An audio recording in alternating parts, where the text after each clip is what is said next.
رہے ہیں کہ میں MBBS ڈاکٹر بن چکا ہوں یا بن رہا ہوں یا آخری سال میں ہوں, اور پرسنلی میرے پاس پیسے بھی ہیں, یعنی کہیں سائڈ بزنس بھی ہے. تو میرے ماں باپ مجھے شادی نہیں کرنے دے رہے. وہ کہہ رہے ہیں پہلے یہ, پھر وہ جو ماں باپ کر رہے ہوتے ہیں نا, چاہے بڈھے ہو جاؤ تسلی کے ساتھ, کسی کام کے نہ رہو, جذبات ختم, اس کے بعد ہم تمہاری شادی کی بات طے کریں گے. شادی پھر بھی نہیں کریں گے, بلکہ رشتہ دیکھنا شروع کریں گے. تو وہ بڑا لمبا چوڑا ان کا. تو میں نے اس کو بولا, اب میں جا رہا تھا, مجھے مغرب کی نماز کے لیے بھی آنا تھا, دیر بھی ہو رہی تھی. میں نے کہا دیکھو تم کما رہے ہو, کہہ رہے ہاں میری اپنی آمدن ہے. کہہ رہے مجھے بتائیں میرے ماں باپ نہیں کرنے دے رہے. میں نے کہا کر کے بتا دو, ہو گئی ہے, بس یہی حل ہے. نہیں میرے ماں باپ میرے. میں نے کہا جب تو کم وقت کما بھی رہا ہے, اور ڈاکٹر کا فیوچر تو بڑا مستقبل ہے, روشن مستقبل ہے ڈاکٹروں کا, تو ڈاکٹروں کا ہی تو مستقبل روشن ہے. کیونکہ ڈاکٹر صرف علاج نہیں کرتا, میڈیکل اسٹور بھی اسی کا چلتا ہے. وہاں سے اگر علاج میں کامیابی نہیں تو میڈیکل اسٹور سے پیسے بنا لو, اپنے بندے کو بٹھا دو وہاں, جمشید کو بٹھا دو وہاں, اور دوائیاں وہی لکھ کے دو جو ادھر کے علاوہ پوری کائنات میں کہیں بھی نہ ملے. کیونکہ ایسا ہی ہو رہا ہوتا ہے, یہ لکھ کے دے رہے ہوتے ہیں کہ پوری میرے کو کئی بار کا تجربہ ہے, گھومتے رہو کہیں بھی نہیں ملے گا, ادھر سے ہی ملے گا.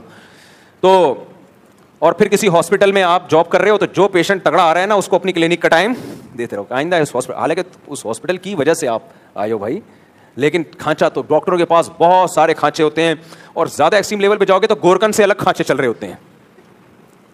یعنی یہ بھی ہو سکتے ہیں, ابھی تک چاہے ڈاکٹروں کی توجہ پتہ نہیں اس طرف ہے یا نہیں ہے. گورکن سے بھی کھانچا کھول لو کہ دیکھ قبروں کے ریٹ بڑھ گئے ہیں, لوگوں نے یہاں دفنانے کے بجائے سرجانی ٹاؤن لے کے جا رہے ہیں.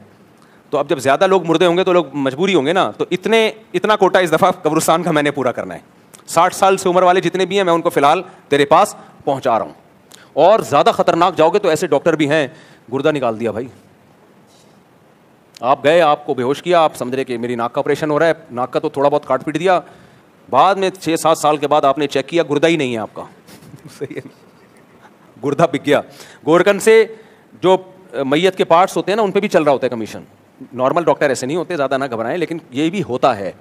یہ گورکنوں نے بتایا کہ نئی لاش آئی ہے, ڈاکٹروں سے رابطہ ہوتا ہے, وہ کہتے ہیں ابھی تازہ ہے, تو پھیپڑے نکال لے, یہ نکال لے, وہ نکال لے, جو یہ ہڈی کا گودا ہے نا, ریڑھ کی ہڈی کا, یہ سب چیزیں استعمال ہوتی ہیں. اب تو ٹیکنالوجی اتنی ترقی کر رہی ہے کہ ایسا لگتا ہے کہ انسان کے اسپیئر پارٹس کی دکان کھلنے والی ہے. آدمی جائے گا عباسی شہید بھائی ذرا وہ گھٹنا مل جائے گا, کوئی اچھا سا گھٹنا چاہیے, جائے گا بھائی انگریز کا چاہیے, جیپنیز کا چاہیے, یار پنجابیوں کا گھٹنا چاہیے, انہوں نے پائے ہوئے بہت کھائے ہوئے ہوتے ہیں.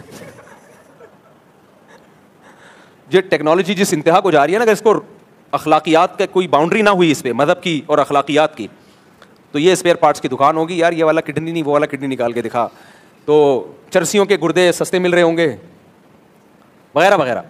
4 شادیوں والا مرے گا, اس کے تو بہت ریٹ ہوں گے, لیکن اس کے گھٹنے کے ریٹ نہیں ہوں گے. اس کے گھٹنے کے ریٹ نہیں ہوں گے.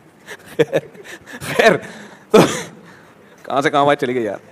یہ لیمن کا وہ پینے سے یہ ہوتا ہے, لیمن شہد پیو نا, یہ مسئلہ ہو جاتا ہے, اس لیے میں پیتا نہیں اس موقع پہ. خیر کیا بات چل رہی تھی یار, یہ بات. تو میں نے اس کو بولا ڈاکٹر کا مستقبل تو بھائی بہت روشن ہے, کیا مسئلہ ہے. تو ان کو میں نے بولا کر لو اور بتا دو, ہو گئی ہے, اس کے علاوہ اور کوئی حل نہیں ہے.